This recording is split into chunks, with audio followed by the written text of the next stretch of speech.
اس کی ذات تو عظیم ہے، ارے وہ تو سچا خدا ہے۔ تو بھول گیا ہے کہ اس نے ابراہیم خلیل اللہ کو کیسے آگ سے بچایا تھا، اور نام اس کا قہار و جبار ہے، اور تو سب سے بدبخت ہے۔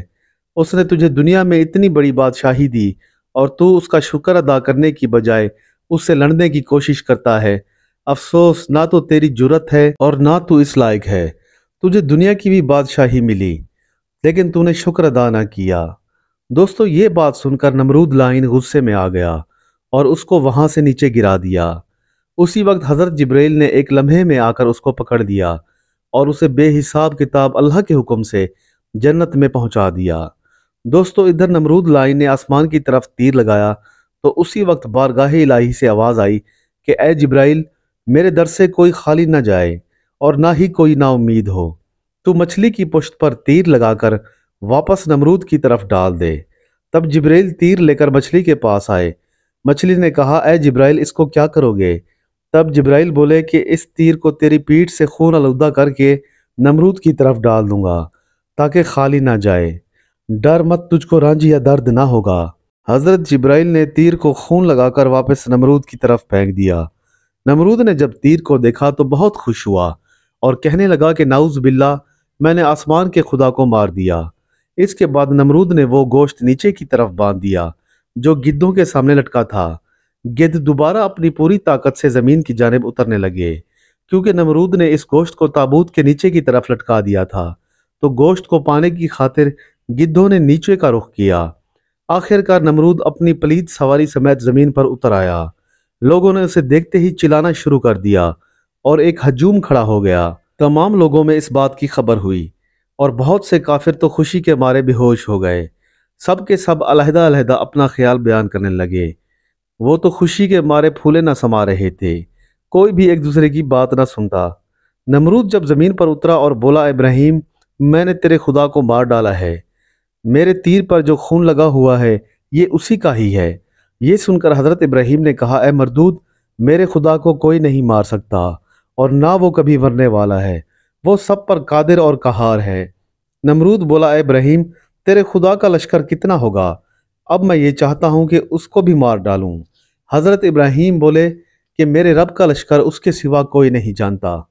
اس پر نمرود بولا کہ تو اپنے خدا کا لشکر جمع کر اور میں بھی اپنا لشکر جمع کرتا ہوں تاکہ تمہارا اور ہمارا مقابلہ ہو۔ حضرت ابراہیم بولے، اے مردود، تو اپنا لشکر جمع کر، میرا خدا کن فیکون میں جمع کر دے گا۔ سبحان اللہ۔ دوستو، تب اس ملعون نے مشرق، مغرب، روم، ترکستان اور ہند سے تمام لشکر و فوج کو بلا کر جمع کیا۔ 300 فرسنگ یعنی 900 کوس تک اس کے لشکر کی چھاؤنی پڑتی تھی۔ وہ مردود تقریباً 60 برس تک اسی خیال باطل میں رہا۔ وہ اپنی تمام فوج بابل میں لا کر جمع کرتا رہا۔ آخر کار جب اس کا لشکر جمع ہو گیا تو حضرت ابراہیم علیہ السلام نے اللہ کے حضور دعا مانگی، اے الہی، یہ ملعون نافرمان تیرے ساتھ مقابلہ کرنا چاہتا ہے، تو اس کو ہلاک کر۔ حضرت جبرائیل علیہ السلام نازل ہوئے اور کہا، اے ابراہیم، تیری دعا اللہ کی بارگاہ میں قبول ہوئی۔ نمرود کے 60 لاکھ لشکر کے مقابلے میں تو کیا مانگتا ہے؟ حضرت ابراہیم نے کہا، یا الہی، تیری مخلوقات میں سے مچھر سب سے ادنا اور ضعیف ہے، میں اسے مانگتا ہوں۔ فرشتوں کو فرمان ہوا کہ تم کوہ کاف میں جا کر مچھروں کے سوراخوں میں سے ایک سوراخ کھول دو۔ فرشتوں نے عرض کی، یا خدایا، کتنے مچھر چھوڑ دیں؟ آواز آئی، ایک سوار کے مقابلے میں ایک مچھر چھوڑ دو۔ تو فرشتوں نے اس 60 لاکھ گھڑ سوار زیرہ پوش لشکر پر 60 لاکھ مچھر چھوڑ دیے۔ جناب باری تعالیٰ سے حکم ہوا کہ مچھروں، تمہاری خوراک نمرود کا لشکر ہے، تم ان سب کو کھا لو۔ حضرت ابراہیم نے نمرود سے کہا کہ اے مردود، دیکھ میرے خدا کا لشکر آ چکا ہے۔ جب نمرود نے اوپر آسمان کی طرف نظر کی تو کیا دیکھتا ہے کہ مانند ابر سیاہ کے آسمان سے کچھ چلا آ رہا ہے۔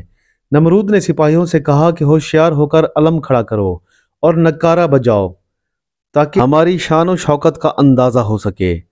دوستو، کہتے ہیں کہ نمرود کے لشکر میں زلزلہ پڑ گیا، فوج الہی آ پہنچی۔ شور و غل جو نمرود کے لشکر میں ہو رہا تھا اس کی آواز بند ہو گئی اور ہر طرف سے مچھروں نے حملہ کیا۔ مچھروں کے شور سے جہان پر ہو گیا۔ ہر سوار کے سر پر ایک ایک مچھر بیٹھ گیا اور اپنے ڈنک سے ان کے سروں میں چبھو چبھو کر ان کا مغز کھانے اور چاٹنے لگ گیا، اور بعد میں گوشت پوش، رگ و آنت اور خون تک نہ چھوڑا۔ اس کے لشکر میں ایک آدمی تک زندہ نہ رہا۔ ابھی مچھروں میں سے ایک مچھر جو ان کا سردار تھا، اس نے خدا سے عرض کی کہ یا الہی، نمرود ملعون کو میرے ہاتھ سے ہلاک کر تاکہ اس کے عوض مجھے ثواب ملے۔ اس کی دعا قبول ہوئی۔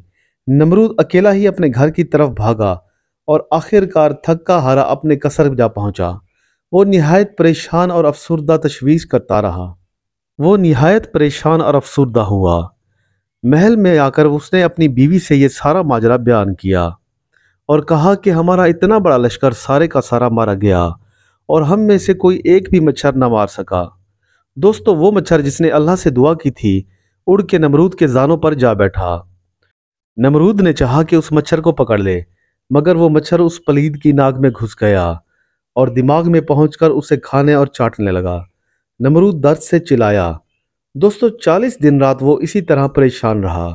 اس کے سر پر کوئی چیز مارتے تو اسے کچھ دیر راحت محسوس ہوتی، مگر پھر سے وہی درد شروع ہو جاتا۔